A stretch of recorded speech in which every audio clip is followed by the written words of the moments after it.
A lonely rancher found a woman bathing in his creek. By sundown, he'd risk his life for her. The rope creaked in the cottonwoods like a bad thought that wouldn't quit. A man hung there, barely, boots scraping the trunk for purchase, a gag cutting his lips, eyes bulging as 3 riders watched without hurry. Downstream, where a shallow elbow of the creek turned to glass, a young woman in a torn chemise waded under a lace of willow, scrubbing at her skin with quick, panicked strokes, as if fear had a smell she could wash away. The horses blew fog. Flies worried the man's blood. Somewhere a crow laughed like a judge. "Time's near," said the one in a long black duster. He had a careful face, clean-shaven except a scar at the corner of his mouth that ulled when he smiled. Silas Crow, 35. Grey eyes like iron filings, boots so mirror-shined they betrayed him as a man who liked control. When his feet stop touching bark, he'll sing the name. The woman heard it all. She sank lower, the creek biting her ribs, her dark hair slicked to her face. The hanging man choked out a sound that might have been a prayer or a family name. Up the ridge, Eli Hart watched from his saddle, hat brim slashed by years of sun, beard salted with dust and time. Hart was near 50 and carried his wear like an old chapel. Nothing fancy left, but the beams still held. He'd ridden out to mend a fence and found instead a scene that smelled like 1864. The year he'd seen men turn to rope before a captain with teeth too white. He'd buried that year beneath chores and seasons and the soft voices of cattle. But seeing rope again set a crack in the dam of him. In the creek, the woman met his eyes for a single heartbeat, pleading without sound, pleading the way a child does when thunder walks the house.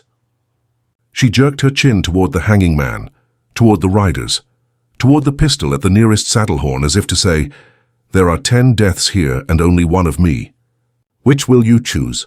Eli Hart's gloved hand tightened. The fence wire on his saddle creaked. His horse shifted, iron shoes biting rock. Down in the water, a dragonfly hung between sunlight and ruin. Silas Crow eased his hand along the rope. "Last chance," he murmured. "Say it." The branch moaned. Water ran cold over the woman's knees, and Eli Hart decided a quiet life could wait until he knew whether the man on that rope had a wife who still set a plate at sundown. He nudged his horse down the slope, slow like a man stepping through a church where bullets might be the hymn. The creek held its breath, waiting to see whether mercy or murder arrived first. Would the woman risk shouting? Would the old rancher risk his soul? And the rope creaked again. Silas Crow didn't yank so much as he bled the knot upward, letting the man dance at the end of it. The victim kicked, spurs carving the tree's skin. Boots crunched in the leaf mulch as the other 2 riders, Hawk-Eye Jim, freckled and boy-angry. And Mace Dalton, a grin that never reached his eyes, shifted for a better view. "Ledger," Silas said. "The one from Baxter's office. The girl took it. Your name, Del Hargreave. It ain't courage to die ignorant. It's vanity. Where'd she run?" Del tried to answer, but words turned to garble around the gag. Silas tipped his head, listening like music lived in suffering. He lifted a finger. Mace stepped forward, drew his knife, and nicked Del's earlobe. Blood ran bright. In the creek, the woman, Ada Reyes, 24, cheekbone nicked by an old scar, eyes the color of fresh brewed coffee, trembled. Her chemise clung to a bruise blooming like bad weather across her collarbone. She'd run all night, the ledger wrapped in oilcloth under her dress, the weight of it a brand. A book of names, numbers, deeds, and payouts, proof that Silas Crow, Baxter the county clerk, and 3 ranch combines were swallowing homesteads with counterfeit liens and gun-bought signatures. Proof that Ada's father hadn't gambled the family place. It had been stolen ink by ink. She'd meant to cross Eli Hart's range and slip west to the judge in Placerville, but her body gave up at the creek, and habit, clean the blood, clean. The fear dragged her into the water where reflection might make her invisible. Silas Crow was the kind of villain who washed his hands before cruelty. He believed in order, rows straight as fence posts, cattle branded without squeal, men lined up for burial like letters in his ledger. Disorder, people with stubborn hearts, made him itch. "Miss Reyes," he called to the willow screen without looking, "you bathe in my creek after you bleed on my floor. I don't mind. A man appreciates cleanliness, but that ledger is a sickness. It belongs in fire. Come out and cough it up." Ada swallowed creek water. She knew his voice like a burned hand knows stove. He'd tried to buy her father's smile, and when it didn't fit, he broke the jaw around it. He'd told Ada she was pretty in a way that made her skin feel like borrowed cloth. She dug her fingers into the gravel. Eli Hart edged lower along the ridge, rope sound ringing in his bones. Not your fight, the sensible part of him said, the part that was tired of graves. But in 1864 there'd been a girl named Maggie who pulled him out of a river when his horse took a bullet and rolled. He'd once promised Maggie he'd never again let orderly men make hangings look like bookkeeping. Silas raised the rope another inch. Dell's boots skittered, then lost the tree. He hung and shuddered. A fish hooked on sky. Ada's chest seized. Silas listened to the beautiful ache of it all and smiled. "Count to 10, he told the boys. "If we reach 10 and the lady hasn't returned my property, we will educate this tree on the weight of a stubborn man's regrets." Mace started counting. 9 was a long way away, and above Eli Hart tasted the old ash of promises on his tongue. Eli Hart rode straight into the creek, like a man bringing truth to a liar's parlor. Water rose to the gelding's knees. Hooves cracked river rock. Boots soaked dark to the ankle. He didn't shout. He let the sound of his arrival be the sermon. Leather talking, rope ends tapping, saddle tree giving a low, steady groan. The gelding blew through his nose, and dragonflies lifted from the rushes like blue-green prayers. Silas didn't turn. He smiled wider, as if he'd ordered this interruption. "Afternoon," he said. "Private business. Creek's ours for the moment. Water's nobody's but God's and beavers," Eli said, voice gravel soft. He eased the horse to where he could see them all. Dell jerking at the rope, Hawkeye Jim with a Winchester low across his lap, Mace at the counting. 7, and Silas with his hand light on the noose as if it were the reins of civilization. Ada melted behind the willow trunk, only the pale slice of her bruised shoulder visible. Silas finally turned, took in Hart's age, late 40s maybe, lines like lariats cut into the brow, beard that used to be black, hat with a bullet crease above the left temple. Took in the long coat patched at the elbow, the rifle scabbard, the knife worn where a working man wears it. Took in the eyes, calm as a banked stove, stubborn as a winter gate. Silas catalogued men like he catalogued debt, asset or loss. This one smelled like an old question with a fresh mark. "Eli Hart," Silas said, as if greeting a ledger entry. "Neighbor, I admire your fences. I don't admire meddling." Eli's horse shifted. Boots found better ground. "A man gets to object when death starts practicing in his pasture." 8, Mace said. Ada's breath hitch-clicked. The rushes quivered. Eli lifted his hands from the reins, palms outward, easy. "You pull that rope again and he's dead. Then it's 3 of you and 1 of me, and you'll feel safe enough to be sloppy. Somebody'll do something he can't take back. I'm proposing a revision. Lower him. If I lie or make a wrong move, you can try to kill me first." Silas liked a man who made clear offers. He liked them the way a cat likes a mouse that stands still. "Lower him, Jim." Hawkeye Jim hesitated. "Boss, and lower him." Dell collapsed against the tree, gag wet and pink. The rope sighed, relieved, as if it too hated math. Eli didn't smile. He pointed to Dell's feet. "Let him breathe. Now what?" Silas asked. "Now," Eli said, "you explain why you're doing this where I have to look at it." Silas studied him like a chessboard. "The girl has a book that confuses the public. The book will cause a fever. The fever will undo the peace good men built with sore backs and smart signatures." She took it from her employer. "She is unwell with notions." "Cure notions? You mean she took proof that you and Baxter been switching names on deeds and fast-talking widowers?" Eli said. Silas let the scar at his mouth all. "I mean she stole. And if theft goes unpunished, property collapses and then men walk around with their hands out like children." "Hands out, huh?" Eli said, thinking of 1864 when Silas's type handed out rope instead of bread. "What you call order, Mr. Crow, smells like fear nailed to a courthouse door." Ada's fingers dug into bark. She had no idea who this rancher was, but the way he set his body between her and harm, it did something to her ribs. Like a stuck window finally opening. 10, Mace finished, too late, embarrassed by math. Silas cocked his head. "You plan to die for her, old man?" Eli slid his left hand down where it could find the butt of his Colt without spooking anyone. "I ain't planning anything, Mr. Crow. I am, however, noticing you're not the only one who admires order," the creek whispered. A swallow sketched a cross in the sky. Silas's smile thinned. He gave a small signal. Hawkeye's rifle came up like a thought finally chosen, and Eli Hart, old, tired, and made of fence wire, chose his thought too. The first shot broke the creek's skin like ice in spring. Hawkeye Jim snapped off a round that sparked from the gelding's stirrup. Eli was already moving. Left foot out of the stirrup, right heel down, body folding to the offside. He fired once without looking, the colt bucking like a mule. Hawkeye yelped, rifle flying as the bullet uprooted his hat and scalped a strip of hair, blood making a red comma over his ear. Mace charged, boots pounding the gravel, knife up. Ada flinched backward, but the willow snagged her chemise and held her like a mean-handed aunt. Eli saw the motion with the corner of his eye and kicked water at Mace's legs. Mace slipped, knife skating his own thigh. He cursed, rolled, came up grinning wider, hungry for a closer kind of hurt. Silas didn't hurry. He drew his pistol with the calm of a man checking a pocket watch. He fired at Eli's shoulder. The shot hit meat. Eli's coat bloomed a dark flower. He hissed, surprised at how younger pain felt than he remembered. "Drop it," Silas said, "and I'll let you limp away." "Liar," Eli said.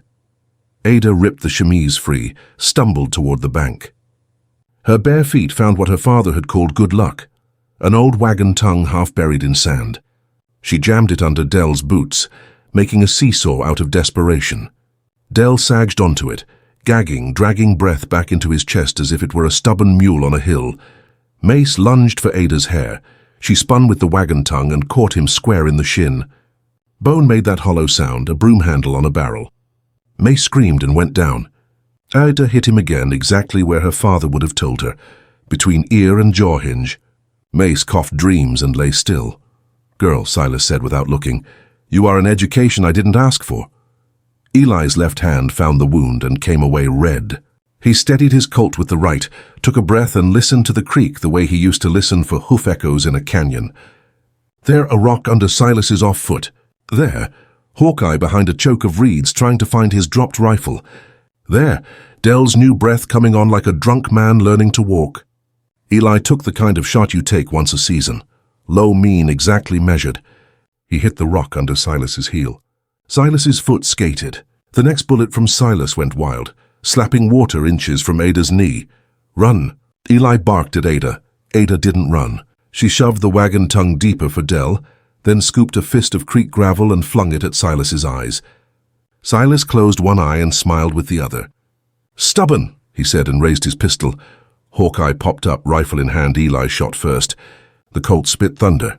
Hawkeye folded into reeds with a cry like a boy who'd never been allowed to cry. The rifle fell and fired itself into dirt, harmless, a final tantrum. Silas took it all in, his arithmetic scribbled by weather and will. He fired twice at Eli's horse. The gelding screamed and crashed left, sending Eli into the stones. Eli's shoulder hit bad, and the world flashed white behind his eyes. The colt slipped from his hand and disappeared into water like a sin you meant to keep. Silas stepped forward, calm as supper. "I'll take my book," he said to Ada, "and I'll take a little interest for collecting." He reached for her hair again, patient, sure. Ada grabbed his wrist and bit down. He didn't yell. He simply drove his knee into her belly until air left her like a slapped candle. She sagged, vision graying.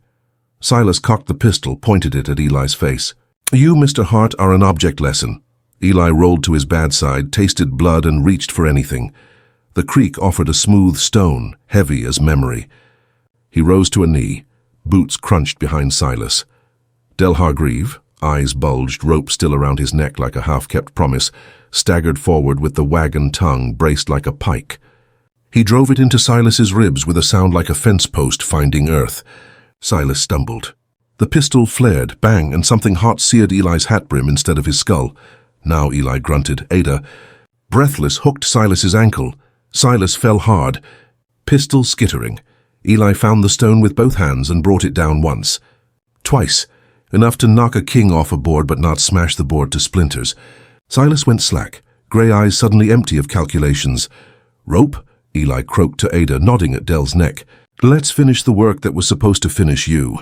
Blood ran down Eli's sleeve, warm as July. Hawkeye moaned in the reeds. Mace snored in the gravel.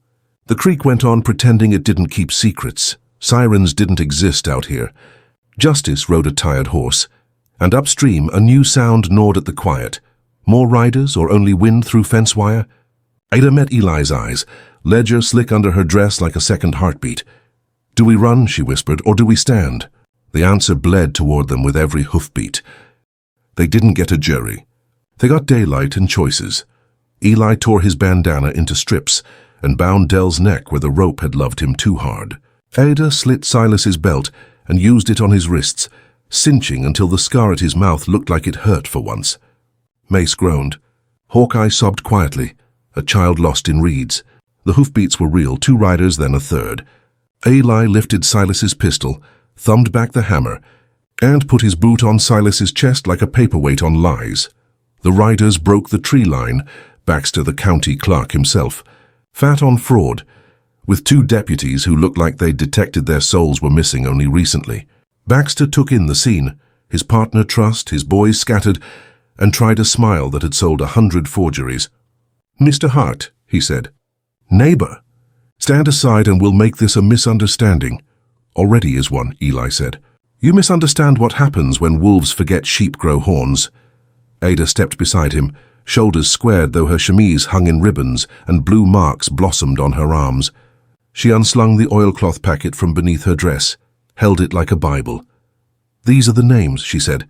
"The properties, the dates, the money. How you took my father's place, and the Sullivans and Mr. Hart's north pasture when he was burying his firstborn." Eli didn't flinch at that last part. He watched Baxter's eyes, which did. "Put that away," Baxter said softly. "And we can talk about mercy." "Mercy," Eli said. "It ain't a word you get to say at a hanging you brought rope to." The deputies hesitated. There's a tremble a man gets when the shape of his life tilts. One of them, thin mustache like early weeds, lowered his rifle an inch. The other didn't. He swung it toward Ada. Eli shot the ground by the man's boot. The report was a door slam of law. "Don't," Eli said. Baxter put up both hands, palms pallid as paperwork. "Fine," he said. "We all ride to Judge Murtry and recite our little poems. But if you think words will change anything—" "They will," Ada said, "because we'll make the town hear them." "Out loud," Dell, voice torn raw, croaked. "I'll tell it. Every line," he coughed and spat rope taste. "And if they don't listen, I'll stand on the church steps until somebody asks why my neck looks like a bad lesson." Silas stirred under Eli's boot, eyes focusing, calculation returning like a tide that believes in itself. "This is a temporary inversion," he said. "This afternoon will fade. People like order. They'll choose it again, even if it's crooked." Eli leaned down. "Maybe. But sometimes you get a day where order learns a new shape." They bound Silas to his own saddle, Hawkeye and Mace roped behind like regret. Baxter rode ahead, trying to look unworried and failing. The procession moved toward town at a walk. Boots creaked. Harness jingled. The sun traveled its slow rope to the horizon. In Placerville, folks came to their porches with flour on their hands and babies on their hips. Ada read the ledger on the steps of the courthouse until the words became a rhythm that drowned out the old excuses. Dell showed his neck. A carpenter, white with rage, shouted, "They took my brother's place!" And a canyon of silence opened where complicity used to stand. Judge Murtry listened. He didn't hang anyone that day. He didn't let them go either. He locked the players in cells that smelled of old whiskey and new decision. He took the ledger with both hands, like a man picking up a hot pan with no mitts, and told the deputies to get him the land maps. "We'll count," he said. "We'll check." Outside, under the courthouse eave, Eli sank to a bench and let Ada clean his wound with whiskey that bit like truth. Her touch was careful, though her fingers shook. "You shouldn't have done it," she said. "You don't even know me." Eli watched children chase a hoop past the jailhouse. "Don't need to," he said. "Know the kind of man he is. That's enough to pick a side." Ada smiled with a mouth that had learned to ration hope. "My father used to say men like him never lose." "Sometimes they don't," Eli said. "But sometimes they trip over a wagon tongue." She laughed, surprised, then sobered. "When he wakes up, he'll come again. Even if he's sentenced, men like him have second lives." "Then we'll have second sunrises," Eli said. He tipped his hat back and winced. The brim had a fresh hole near the crease, sunlight winking through the new fact of it. "I got a spare bed at the ranch and a mule that don't fight. You can ride out there until the judge counts proper, and the town decides what kind of mornings it wants." Ada studied him, Older. Weathered, reluctant, and wearing a moral code like a scar that never quite fades. Why would you do that? Because there's fence to mend, he said, glancing at the horizon. And because I got used to the sound of dishes for two. The wind lifted the courthouse flag. Somewhere a rope creaked on a well bucket, not a gallows. Horses snorted. Boots crunched. People going back to work with something new under their ribs. As the sun slid towards sundown, painting the street with honey and copper, Ada tucked the ledger under her arm and rose. "All right, Mr. Hart," she said, "but I'm not a stray. I'll pay my keep." "You already did," he said. They walked toward the hitching rail where Eli's horse, bandaged and calm, swished at flies. Shadows leaned long. Behind them, in a cell with bars polished by regret, Silas Crow stared at the ledger-shaped hole in his future and began designing a new cruelty to fit it. Men like him always did. Eli felt it, the promise of a next fight humming in the wires, the next storm loading itself on the far hills. He looked at Ada, at the bruise going yellow at the edge, at the set of her jaw.